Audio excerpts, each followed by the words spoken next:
Good evening, everyone, and welcome to the next webinar of the Productivity and Profitability webinar series. This series is being brought to you by Meat and Livestock Australia and Agrista.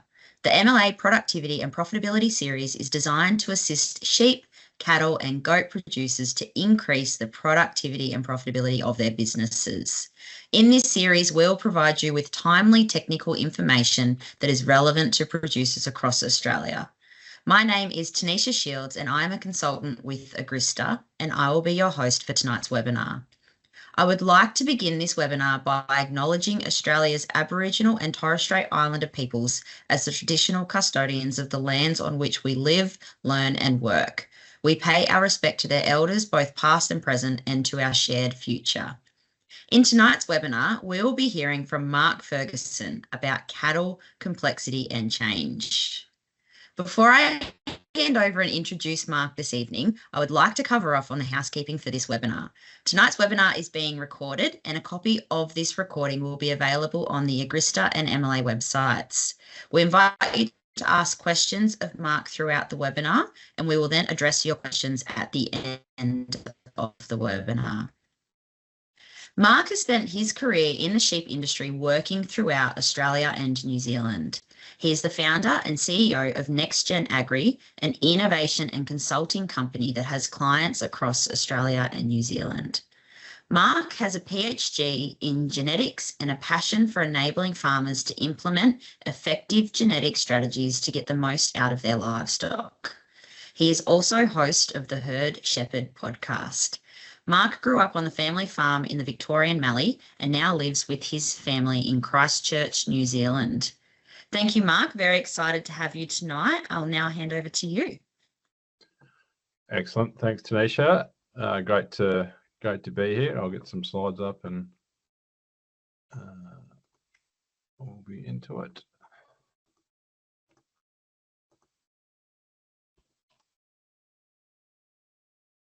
That's all good at your end? That's perfect. Thank you. Excellent. Thank you and welcome all. And great to be here. And thanks to Agrista and MLA for the opportunity. I guess this talk is maybe different to what some people have heard me cover before. I often talk about genetics, and I couldn't help myself. I do talk a bit about genetics within this talk as well, but it's a bit of a different take, I guess. It's focused on the cattle industry, but it's really a livestock general about the technologies that are coming to livestock, and with a bit of a focus on cattle, and I guess quite a bit of focus on mindset and the opportunities or the need to embrace change in our industry and in what is a fantastic industry. And I guess the main message tonight is we probably had a tough period in the last year or two across livestock, but I still think it's a fantastic industry to be in, and I guess the innovations that are coming keep it really, really exciting. I think this quote is something that might scare some, but it's, I guess for some of us it's exciting, some of it's a bit scary, but we won't experience 100 years of progress in the 21st century. It'll be more like 20,000 years of progress if we measure it at today's rate. So that's, all of us know that things are changing more quickly than ever, and I guess and we can either approach that with a whole heap of fear, or we can look at the opportunities that will bring. And I think the way I sort of get out of bed every day is thinking about the opportunities that brings, and I guess some of the technology change that we see is just enormous. And that's really what I want to talk about tonight, is all the things that I see coming, or that I've seen coming, and that many others out there will also witnessing, and just how we set ourselves up for that new and ever-changing world. I don't know if some of you will have heard this term, VUCA. Volatile, uncertain, complex and ambiguous is what the term stands for. It's now the sort of futurists are talking about we're in VUCA 2. It was a term that was, or an acronym that was coined in war, and a sort of a war focus, but I think that's what people kind of feel like we're in some days in terms of the world. And this was termed pre-COVID, when our worlds got turned upside down. But I guess all of us would be feeling that there's volatility. It's been a feature of agriculture forever, but it doesn't seem to be getting any better. in terms of price volatility, weather volatility, government volatility, all sorts of things going on. Uncertain, so that I guess that makes it difficult to make really clear decisions because we're not sure what tomorrow will bring all the time. I guess the technology change brings a heap of complexity that I mean we all would like to go back to a more simple existence, but the reality is that's not how it rolls. And then the ambiguous, where I don't know, some of you'll see, you can see that image. Some of you'll see one cow, and some of you'll see two buffaloes, and that's meant to I guess demonstrate ambiguous, and that's what we're seeing in the world. So it is a bit of a scary world, but I think that brings opportunity for us, because I think we can spend all of our time thinking about what's happened to us.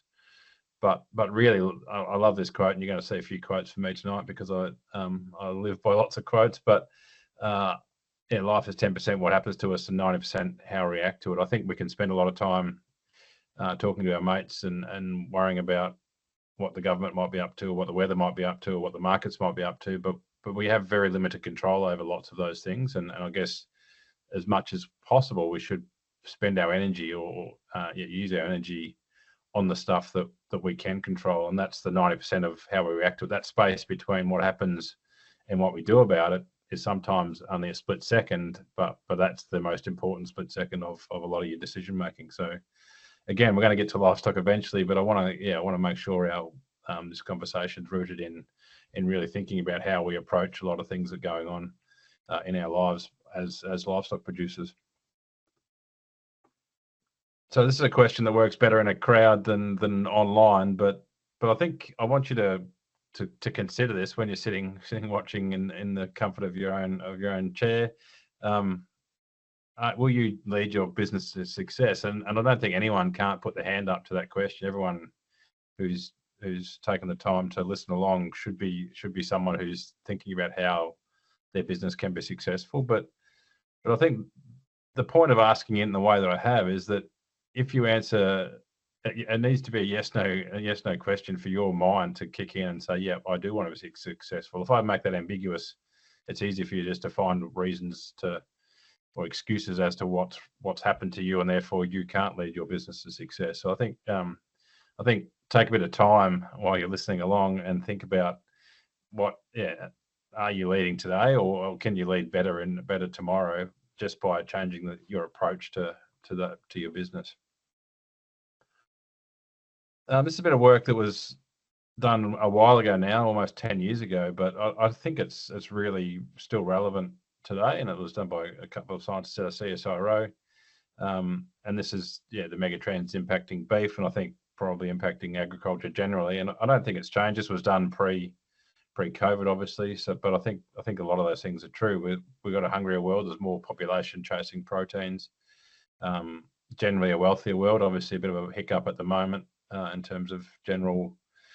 Some of our big trading partners having an economic situation that's different than what we might have experienced in the last 10 years.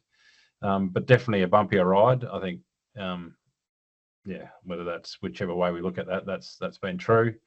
I don't think the customers are getting any less choosy, and I think that's going to happen all the time. We've got a much more informed customer set, consumer group that are out there consuming our products, and that's just going to keep getting increasing all the time. And then I think what we're going to talk a lot about today are the transformative technologies, and I think that's the exciting bit. But these are, I guess they're the things that we're facing. A lot of them, some of them are positive, some of them might be perceived as negative, but that's the things we need to be considering when we're sitting down doing our business plans. These are particularly our longer term business plans. This is the sort of world we're going to be operating within. I read a book by Dr. Spencer Johnson a little while ago, and it's a fairly old book now, and it's sort of more like a fairy tale than a hard read, and it's a really short book, which suits me. But I don't, when I say read, I don't actually read. I actually listen on audiobooks as I drive around the place in iCars mainly. But what it centers on is that to actually change what you do, you actually need to change what you believe, and changing what you believe is actually a really significant job. And I think a lot of us in livestock have a belief that kind of that our outcome is going to be the same regardless of what we do. And I think that's what we need to change. We need to believe that we can do better and believe that there's a much better opportunities out there. And I think until we do that, we can't actually change. I've spent my career in genetics, a lot of that in helping people, I guess, embrace the opportunities in genetics, and have seen it firsthand that once people believe in the opportunity because they've done a progeny test or they've done something to help them change their belief, then the outcome changes rapidly. Until that belief changes, nothing much changes. So a really important thing, if you want to change the outcome, you need to change what you believe, and to do that, you actually need to see some evidence that you trust. I can't tell you to believe in breeding bees. I can't tell you to believe in stocking rate drives profit, or all the things that lots of things have been proven over and over again, because you need to see that evidence in a way that you will trust. So you either need to hear it from someone you trust, or you need to see it firsthand. And I think that's where technology is going to be exciting as well, in that it will help you change what you believe, because we can see some evidence that you trust. Things like front foot weighing in the paddock through OptiWeigh, you can see that live weight change. So you put it in a different pasture, or put it in change that situation, measure the outcome, and then you've got information to go forward next year and say, well, I know when I put sheep or cattle on that pasture that things will be different. And so I think some of the cool things that technology bring to us are our ability to change what we believe, because we can see some real clear evidence on our farms that we therefore trust, and therefore can get on with changing our opportunities in terms of productivity. So this is that book by Dr. Spencer Johnson, Who Moved My Cheese. I told you it was like a fairy tale, but I do recommend you read it. There's been 28 million copies sold worldwide, and all of them have been bought by business people and people that are keen to really shift the dial in their various occupations. So, and it really is just all about change, and two sort of fictional characters, that one who changes mindset and the other one that doesn't for a long period of time. And that's, it's a really easy read, and then something that I would recommend. But I guess the summary of that book is that change happens, and this is the same in ags. Like, change happens, so we need to anticipate that change. Sitting back thinking that it's all going to be the same as it was 5 years ago, last year, 2 years ago, whatever, is not going to happen. We need to keep cognizant of that change, so monitoring that change. And I think the most important thing is adapting with the times. Sitting back, thinking that things will change back to the way they were is simply not going to happen. And then I think if you're a bit of a crazy person like me, you actually enjoy change. I don't like things to stay the same too much, and some people out there will be the same. Other people really don't like change, but all of us humans like things to stay the same. But the reality is that's not how our world is going to be, and that's not how cattle production or sheep production is going to be. Things will continue to evolve, and we need to be ready for that, and change quickly, and enjoy it, and change again, and keep moving with that opportunity. Again, I'm talking about lots of stuff that's, you might be thinking, why the hell are you hearing all this? But I do think it's really important that we get our mindset ready for opportunities and change, because I think the power of the subconscious mind, if we give it goals, we give it and we give it freedom to operate, there's amazing the opportunities, I think, that turn up in front of you that you wouldn't see otherwise, if you're sort of worried about things that you can't actually change. That's a very busy slide for an online format, so I won't go through it in any detail, just to say that these are the sort of agri-tech trends that we're going to go through tonight, and give you a few examples of them. So again, the main take homes tonight are going to be around how you approach things, rather than something you can pick up and implement tomorrow in your business. But it's more about your approach, and more about awareness of some of these things that are likely to be in your business in the next sort of, whatever the time frame, but 5 to 10 years, as we see this rapid change happen through our industry. Always important to clarify the two AIs. Obviously, for most of my career and many of yours, AI stood for artificial insemination. In the last 5-10 years, but really in the last 2 or 3 years, everything that we've heard about AI is artificial intelligence. Really important that we don't get those two things confused, and I think that joke will get old eventually. I'll have to move on, but I think it is, AI is probably the biggest. Artificial intelligence is probably the biggest opportunity that we've ever seen as a species, and I'm going to go through that in a bit of detail as we go through this presentation. But pretty much everything now, if doesn't matter, even if you think you're the lowest tech person on the planet, you still will be influenced by AI, whether it's your phone choosing what to show you, or whether it's opening your phone up from a lock screen. Unless you're literally watching this by fax, you've been influenced by AI today. So it's it's there, it's everywhere, and it's going to be, well, it is a major part of our lives and will continue to be so. And I'll go through that in a bit of detail about what that means for us, but it can be scary. Things like voice clones, like already there's been grandparents rung up by fake grandkids who are fake or saying they're in jail somewhere and to send money kind of thing, and that's people cloning your voice. There's going to be some bad actors using AI for sure, but there's all sorts of amazingly positive things that AI will bring to us as well. It's a really interesting space. I get a newsletter every morning on the latest things that are happening, and it's insane. But it's it's going to be really, really difficult for governments to control. But I guess if we think about ag, there's going to be some good things that will come from it, and we'll talk about them. So going through some of the various agri trends or the ag tech trends that were covered in that slide. So agri-biotech, big word. What does that mean? But I guess for me, that's around one of the things that's going to influence the cattle industry and already is, and the sheep industry is genomics. The opportunities that genomics have opened up in the last 10 years already is huge, and that will continue to expand. I guess, just that opportunity to really in depth understand what's going on at the DNA level of our species means that we can make predictions that we couldn't make before. I guess like if you made a bull with a cow and you get a mid-parent breeding value of that offspring, because you know that it gets 50% of genes from both mum and dad, but at the next level in that family tree, at the grandparent level, it gets a very different, doesn't get 25% of each grandparent, it gets a very different assignment of those genes, and each calf gets a different assignment. That's why you don't look the same as your brother or your sister or whatever.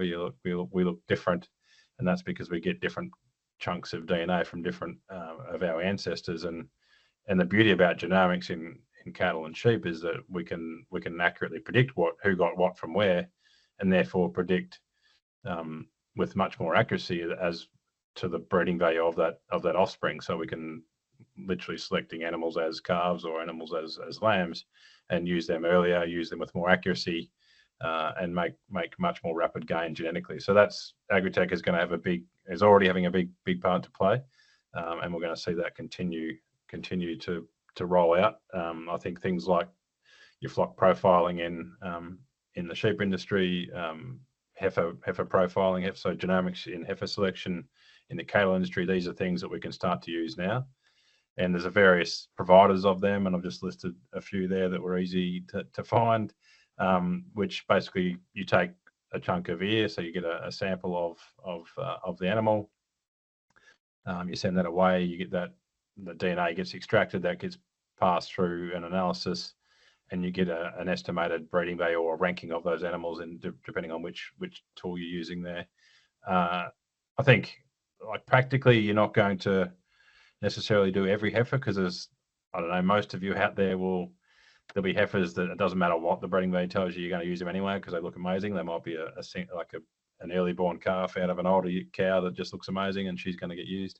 But then there's those scrubbers at the other end that you wouldn't keep regardless, because they just haven't done well for whatever reason, even if their genetics looks amazing. But there's that middle ground where you've kind of got animals that all look okay, nothing really wrong with them, nothing amazing about them, and so you're deciding which of those get to stay and be retained as to go on as a mature cow in your herd.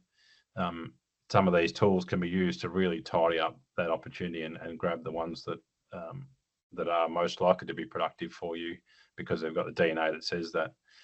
equally things that you can't see, intramuscular fat, so marbling, and other traits that need the slaughter traits or are going to take a while to discover, things like worm resistance in sheep that take a while to, or difficult to measure, or costly and expensive and hard to measure. That's where genomics is really good. So we've got a really good opportunity across livestock to embrace genomics. It has been in the realm of the stud world, but with these sort of technologies is now in the realm of commercial farmers, and I think that will increase over time. We'll see different products coming out from different companies that offer opportunities within the commercial world, not just the stud world. Sex semen's been around a while, but I guess we'll continue to get more available. I think we'll get better with how we assign animals to which parts of our farming system. Obviously, not every commercial farmer out there is going to be AIing their heifers or AIing the cattle, but certainly at the stud level there will be, and we've seen people use these technologies for different things. And in the dairy industry, it makes a lot of sense. Your best milk producing cows get mated to female semen from really high merit bulls, and then your less merit cows get mated to beef semen, and often they're all males, so that you get the maximum growth out of them. So you can really, and we can see how that could roll out in the beef industry as well, using terminals over and getting all male terminal calves and all female maternal calves out of your better end of your herd. So these sort of things, as they become less cost prohibitive, as these technologies evolve, as things get easier, we can start to see how we can implement these across commercial scale. So it's been around a while, semen sexing, but I think we're seeing more companies put it in, and therefore the price will come down, hopefully, and we'll probably see efficiency gains as well. At the moment, you get a bit of a drop off in conception rates, but I don't know, everything always improves, so hopefully it will as well. Gene editing is, I guess, I don't know, I heard about gene editing not long before I started Next Gen Agri, really. I was over in the US and got exposed to a whole heap of things coming on. The first time I knew really about artificial intelligence coming and gene editing coming and all these things were pretty exciting 7 or 8 years ago. They still really haven't hit their full potential, but I think a lot of the plant species, I don't know how much we'll get into gene editing animals, so whether the cattle themselves. I mean, gene editing is literally you can cut and paste genes out and put new ones in, essentially, with the technology. So you could make like in Herefords, for example, you could make them all pole through gene editing rather than having to select or breed that in that way. Similar in dairy cattle, which are all horned, obviously. In your Holsteins, you're taking the horns off them, and that's been done in the US already. So a polled Holstein through gene editing. And yeah, so there's a range of things you could do in animals, but I think the bigger opportunity is in how it will impact our plant species, not just our crops, but also some of our pasture species, dropping known genes in that have an impact on either productivity or the ability of that plant to stay in place. And yes, there's a range of things that could happen at the plant level, I think. Whether governments are brave enough to do it is the interesting thing. I think it has massive opportunity in our pests across agriculture. So you can put gene drives on this stuff and make all of the red-legged earth mites female, for example, and drop them out of our systems. Or there's a whole heap of things that we could do to control weeds and pests through gene editing. And like the fly, for example, the blowfly could be made all male or all female or sterile through gene editing and through gene drives and things like that. So that technology could be awesome. It's whether we've got a brave enough government to do that will be I guess one thing we need to work through. New Zealand has just changed their policy so they can allow, because they were GMO free, they've just changed their policy to allow gene editing, or moving through that legislation to do that. And really, like, there's a big drive here to be predator free by whenever it is 2050, I think.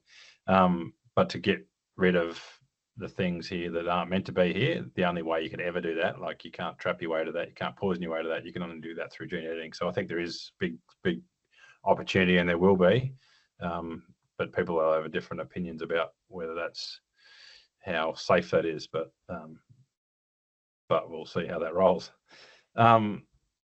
The company being another Australian company, Embryo, is setting up. So their tagline is 7 years in 7 days. So genotyping before the embryo gets put in. So actually genotyping those embryos and only implanting the ones that are the high merit animals. They're also talking about a technology where they can much cheaper, easier and quicker methods of embryo transfer. So potentially we're only putting across the commercial herd, we're only putting really high merit embryos in and doing it in a way that may be similar to what we would do AI now. So again, that's about all I know about the technology, and all of these mentions of different companies is not an endorsement or anything. It's just using them as examples of what's happening out there, and certainly not MLA or Agrista or Next Agri don't endorse any of these companies necessarily, but it's really cool to see what they're up to.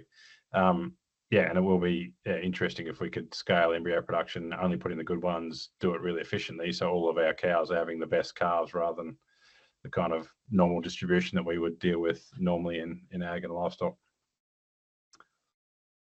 Sensors and precision ag. So we've been playing around in sensors a bit for the last 5 or 6 years. So accelerometers mainly. So that's your kind of Fitbit, or when your phone tells you how many steps you've done, or your watch does. That's an accelerometer in there. And we've seen a lot of these starting to evolve into cattle, in the cattle industry. We've done a bit of work in sheep, but the price point on sheep is just not there, but it is can be there in cattle. And so there's a range of things happening. AgSense, a company that that's an Australian company that's really cool. So doing pregnancy diagnosis through breath. So anyone that went to beef this year might have come across AgSense. And I guess they've been working with NASA on some of the sensors they're using. A really great founder there and a really great story. Something that, again, I wouldn't have dreamt until I heard about AgSense. You wouldn't have dreamt that you could get some breath of an animal and work out whether it's pregnant or not. And so this is really early pregnancy diagnosis in AI programs. It's got potential for, but also other diseases and other things that obviously moving into the methane world as well. It makes sense that they've got a partnership with Optiway to measure methane with an Optiway crate. So I guess really interesting technologies happening in this space, and I think that's a really, as I've talked about a lot, as it really makes livestock really exciting that some of this stuff's coming to us. Other sensors, so in EMR, so using magnetic resonance to measure IMF. So this is a company, and another Australian company that's had some support from MLA through MDC, but measuring, and I guess IMF measurement generally is really evolving across the landscape. The opportunity to do it live in cattle with this technology is really interesting. They've got an in-chain version of it measuring lamb carcasses. There's various measures of carcass, intramuscular fat or marbling, but to do it live, obviously there's good reasons why you would want to do it live, particularly in seed stock production, but also you can imagine induction into a feedlot where some go, the ones that are going long fed are the ones that are already demonstrating that they've got IMF or IMF potential, rather than putting everything through an expensive long fed system and then working out that some of them weren't actually ever going to marble. And so you can see how our kind of things that we do now by breed and by location and by feeding or whatever, we can really tidy up and be much more accurate with our decision making. And so technologies like this, where we can get things live, is going to be really interesting. And you combine this sort of technology with genomics and new knowledge around nutrition, and you can kind of build a different outcome. So wearables I started to talk about before. So accelerometers on animals obviously makes sense on cattle because they're worth a bit more than a sheep. And so things like heat detection, so accurate heat detection, accurate sort of health detection, things like that are already in existence, and so some people might have already have this technology on. Yeah, interesting space that will continue to evolve.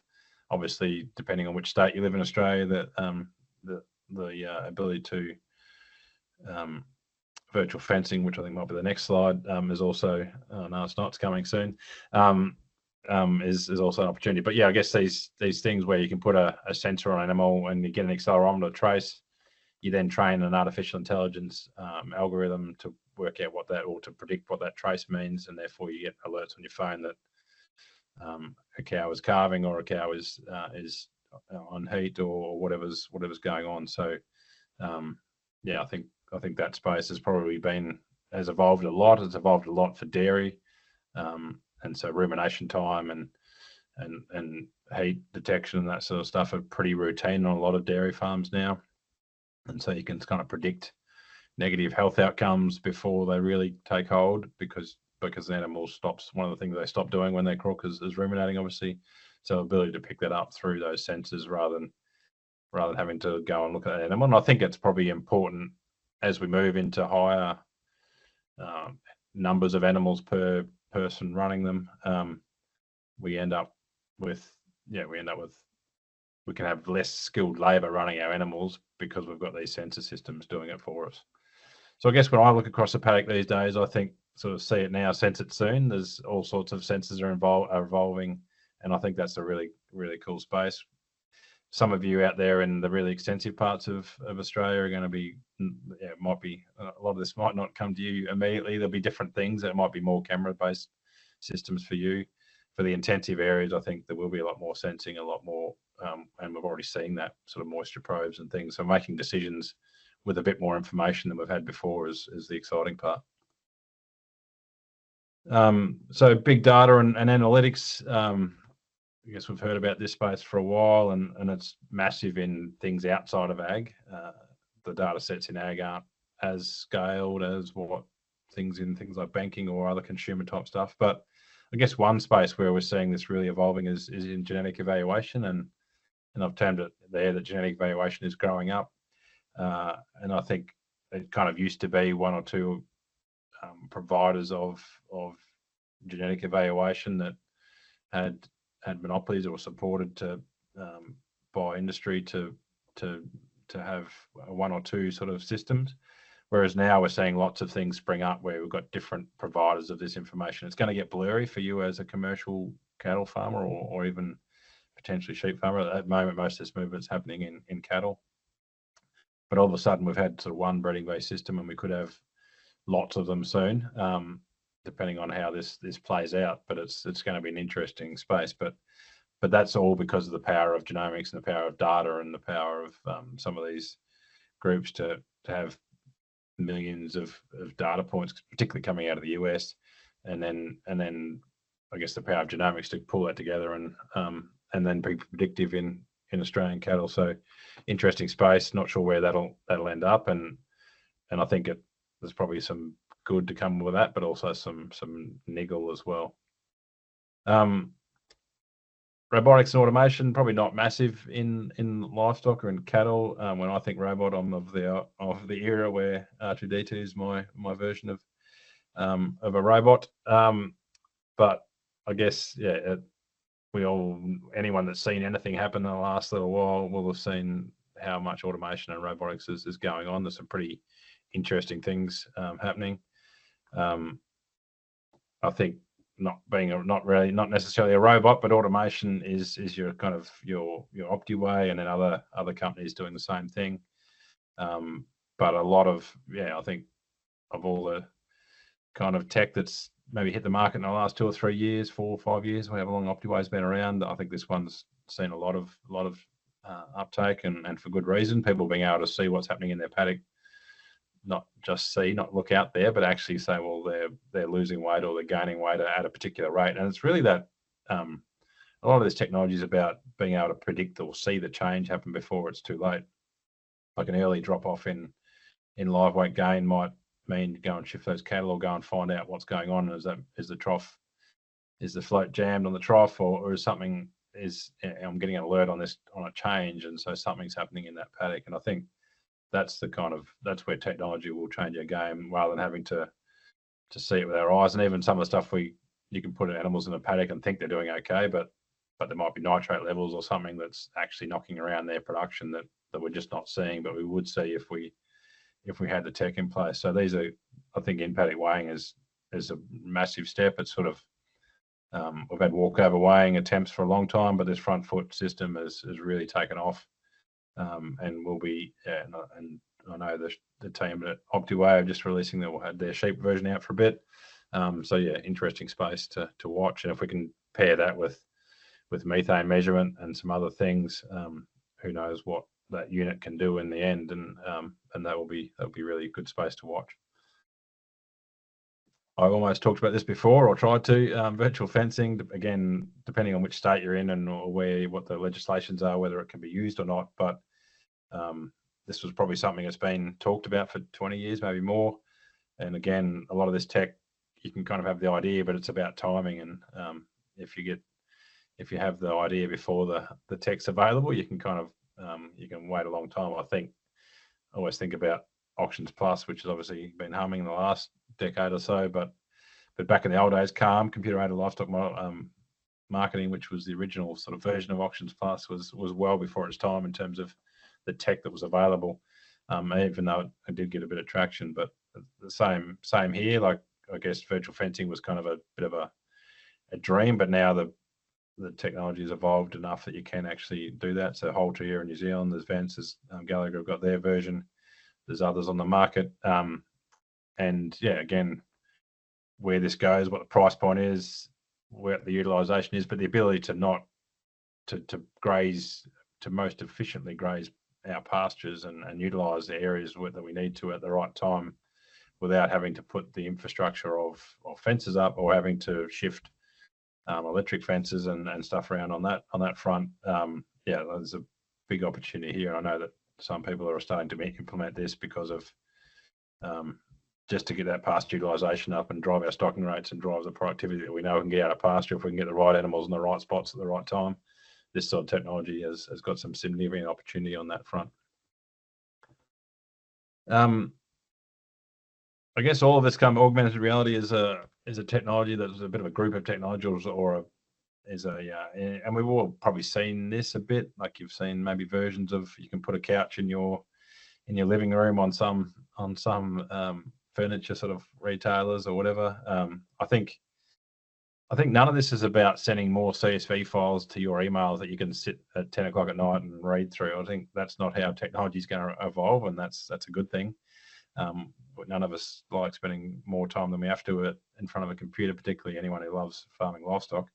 But the beauty of augmented reality is that you can see your scene and you can see your paddock and then get fed information at that same time. So rather than so I think that's kind of what technology will do for livestock. It's kind of supercharging our ability as livestock managers. And so having a feed coming on your ute screen or on your buggy screen as you're cruising around, so it's talking about or giving you information about what that OptiWeigh is, what that OptiWeigh is telling you at the time, or what the sensors in the paddock are telling you at the time, and feeding that information in a way that so when you're looking at something, you're getting additional information, and your ability to interpret that is what you do as a manager. So I think it's a really intriguing space. Maybe I haven't explained that very well, but I guess personally, I see lots of people, and I would love the day when I've got a set of glasses on that tell me their names based on their facial recognition, so I don't have to go through that awkward thing of calling a mate for the first 5 minutes until I remember their name. But there's better examples of that for use. I've already talked about artificial intelligence. I think, this is the biggest thing that will happen to the world, and the biggest thing that will, by definition, the biggest thing that will happen to ag in the next little while, and already probably has been. The explosion in the last 2 years of AI-driven technologies is insane, and some of us might only know it through things like our kids are on ChatGPT and cheating or whatever. So our large language models are really, really powerful at accessing information. They can have hallucinations. They can be wrong. So there's not all good. But the opportunity, I guess, the power of the power of AI is going to be massive. And I think this plus, I guess the beauty of this technology, and I'll talk about it with cameras, is that we're not having to invest. Agriculture is not having to invest to build this technology. Agriculture can use the investment in other spaces to then grab and evolve it and develop it with an ag context, but we don't have to start from scratch. Up until now, a lot of our technology that we've had to drive towards in livestock is kind of, we had to start from really basics. If you think some of the original kind of ag tech, you had to build it from scratch. Whereas with this sort of stuff, you can grab stuff off the shelf, change it a bit, and then move forward with it in ag. So that's, I think, the exciting space. We're not having to evolve. We don't have to start from ground zero every time. I just want to give an example of AI, how we're using AI in a company I'm involved with, GeneSmith, which is a company we started.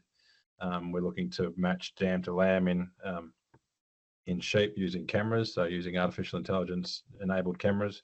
Same thing could be done in cattle. In fact, would be easier in cattle. We should have started there. But we could be matching calves to cows in cattle.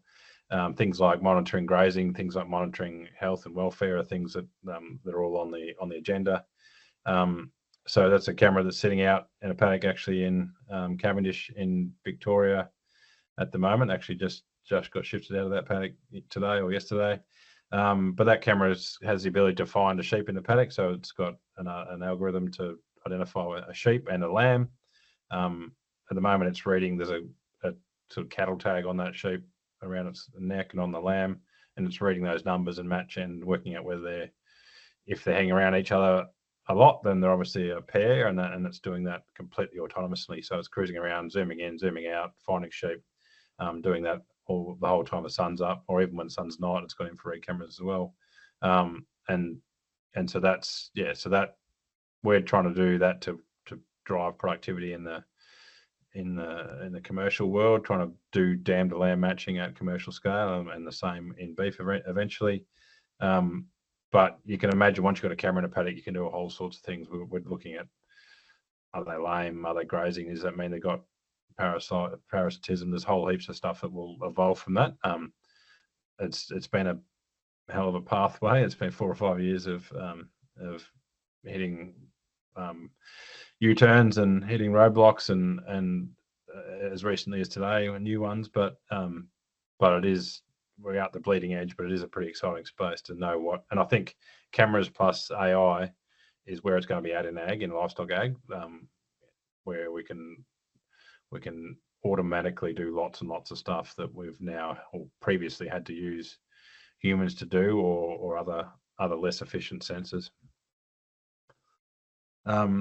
It's just an example of them. So it's matching, finding a lamb, finding a ewe, and then matching them up, and that's all completely autonomously. So that's kind of all the high tech kind of stuff I was going to cover. I just wanted to cover a few to bring this back to reality and bring it back to something that might be more implementable, even though I think that reality is pretty exciting, or the future reality. A few near-term strategies in cattle. I think things like AI and heifers, artificial insemination, we're now talking. Enoch Bergman's PDS has proven $90 a heifer in front. I think there's going to be wholesale change in the beef cattle industry. I think, and I think AI and heifers is something that if I was running cattle, I'd be definitely looking into that to use the best semen possible. And Enoch has proven that there's money in that through his PDS, funded by MLA. So yeah, so that's something I'd be, as a cattle producer, I'd be really looking into. Again, a bit boring, and because of my genetics bent, I have to talk about it. But I think we're really, really fortunate in Australia to and New Zealand for that matter, to have really, really good systems to evaluate our cattle and our sheep. So our estimated breeding weight has been used in the industry for a long time in beef. Probably still not used as much as they could be. There's still a fair bit of the heaviest bull on sale day makes the most money, getting better. But I think the opportunity to really design a cow that's best suited to your production system is still enormous, and still sits untapped by some. Some do that really, really well. Others don't. So I think if you're sitting there thinking all of that stuff I've been talking about all day has been way too out in front for you, and you're not being really, really deliberate with the bulls you're buying. I think there's big opportunity, and just use something the tech we've already got that's actually being enhanced by all the stuff I've talked about, like genomics and more efficient measurements and better in-chain measurements for things like marbling. So our old technologies are being enhanced with some of these new technologies. Sort of getting around to summing up now, and just wanted to, I guess, we read lots of this sort of stuff, and we know that we don't have to believe any of it.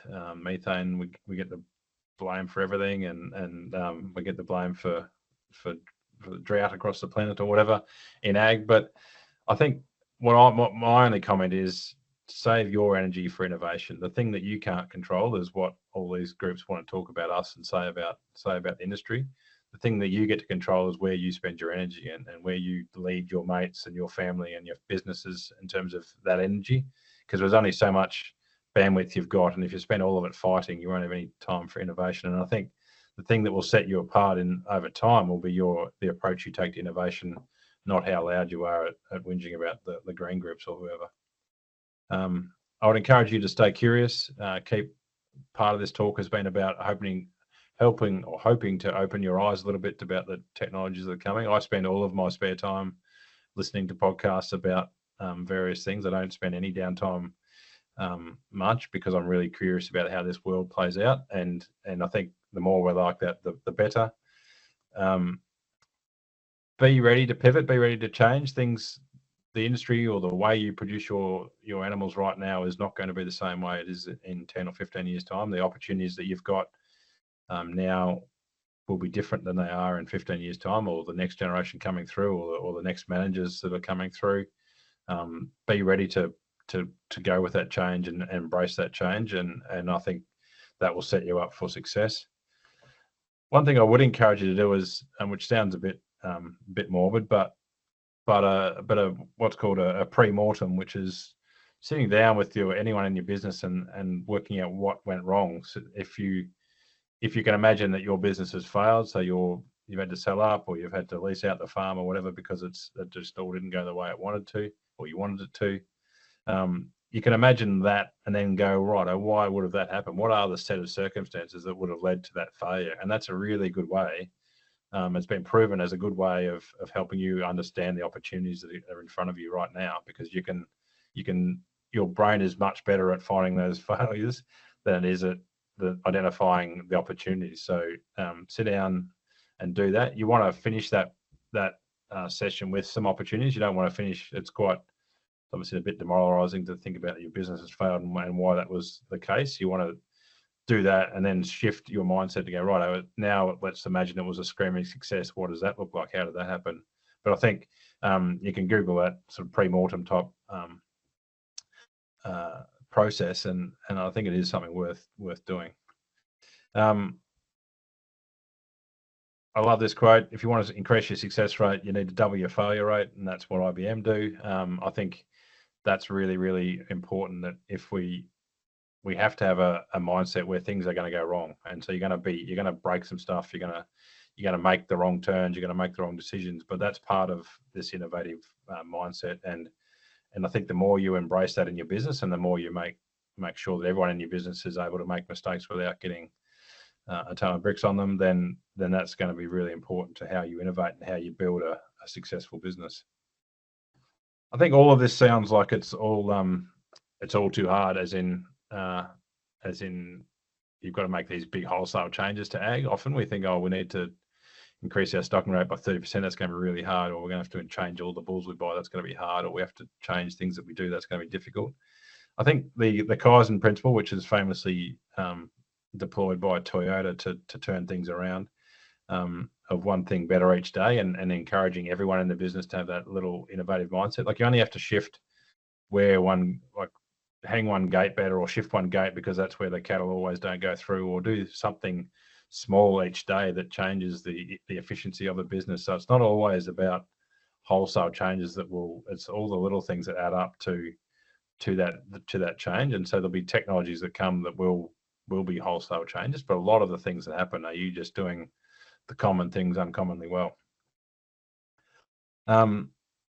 I didn't change that to cattle. It's in lambs, that slide, but the power of compounding interest is something we all need to be aware of, and compounding productivity as well. Getting better makes getting better easier. The little changes that we make, tiny little changes that they just accumulate all the time, whether that's genetics, whether that's your changes to your pasture species or your fertilizer rate, so you've got your stocking rates going up, just driving those slight shifts in productivity, the sort of snowball that you get from that. As you increase reproduction, you get more heifers to select from, therefore you got better heifers to select from, and therefore you got better, and so it all that as things are improving, it just makes getting better easier. So make tiny changes in your business that all end up in a better outcome. And that's it for me. But the final word is we're only limited by our imagination. Don't never underestimate the power of having a child mindset and thinking that everything is possible. Thanks, Tanisha. Thanks, Mark. That was absolutely great. I know my notebook has filled a few pages just with some of the exciting technology that is emerging and just down our doorsteps. I do actually have a couple of questions for you that have come through, Mark. The first one is, how long do you think it will take for some of these technologies to be less cost prohibitive?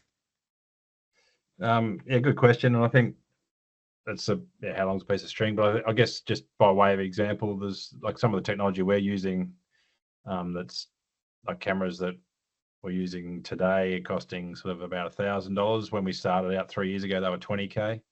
And so we know that the principle of power of the power of technology getting better and getting cheaper. So I think quicker than we think. I think that's the beauty of the tech that we're now seeing evolve, is that it's using just consumer type processes or goods that are being evolved for ag rather than having to start from scratch. So I think I don't know. I see sort of 5 years having a massive impact on what is currently affordable, both achievable and affordable, because it's gear that, again, the computer that runs our camera didn't exist when we started 5 years ago. It didn't exist. It only existed sort of 18 months ago, and that will be and in the next 18 months will be something that we can't imagine right now. So I don't know. I think it'll come. I think we've been burnt a bit because people went early, or we all want to be early. Like, some of the technology wasn't ripe enough, and a lot of this is about timing. But I think I don't know. It's impossible to know, but I'm an eternal optimist. I think that it won't be far away. And when we're starting to talk about the amount of data that's coming from technology sources, and early in your presentation, Mark, you mentioned trust. How do we build trust in the data that's coming from some of this tech in agriculture? Yeah, it's interesting. I think people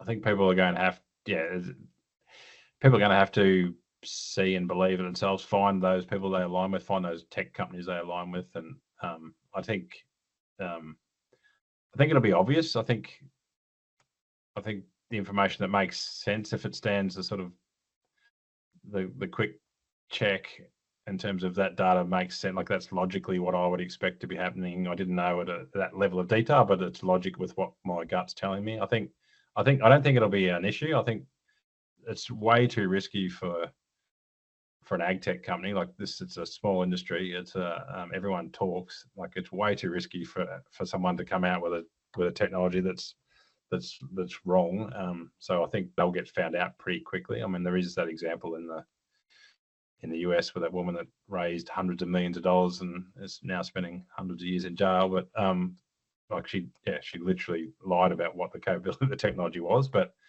yeah, I can't see that happening in ag at any scale. I mean, we'll all have someone come up our driveway with a technology that's not ready yet, and that will erode our trust. And so that's probably something we have to be ready for, and maybe choose wisely on those sort of not quite ready technologies, because you could spend some time on them. You have to decide if you're that kind of person or not, because some people just love the chase, love being involved in that stuff. But other people want it when it's ready, and that's fine. You want to work out who you are and work out who you trust. But I don't think it's any different to trusting your FERT rep, it'll be obvious. But that definitely makes sense, Mark. And one final question that I have for you is, do you think that there's a risk of that continual search for the silver bullet when focused in on some of this technology rather than just the true management of your environment? Yeah, that's a really, really good point. And yeah, not something I'd probably consider, but no, definitely a really good point that everyone wants. I'm always amazed about what farmers will use. Like genomics has been a big, genomics has been taken up really well across the industry, whereas I wouldn't have thought that was going to be the case because there was already pretty good systems in place to do evaluation of animals. Yeah, so I think people do want silver bullets. None of this is going to take away the need to be really good managers and the need to be. It's just going to inform you more than you were before. These are all going to be point 1, 0.2, 1%ers, whatever. They're not going to be big shifts in terms of what we do. There'll be the odd one that'll come along which will change the game, but I think unfortunately we've been through the superphosphate days. We've been through the couple of revolutions. There might be another one coming, but I wouldn't hold your breath. It's going to be about being innovative and at a smaller scale, not silver bullets. Thank you so much for your time tonight, Mark. I've definitely taken some awesome key take-homes about embracing change and moving forward in agriculture.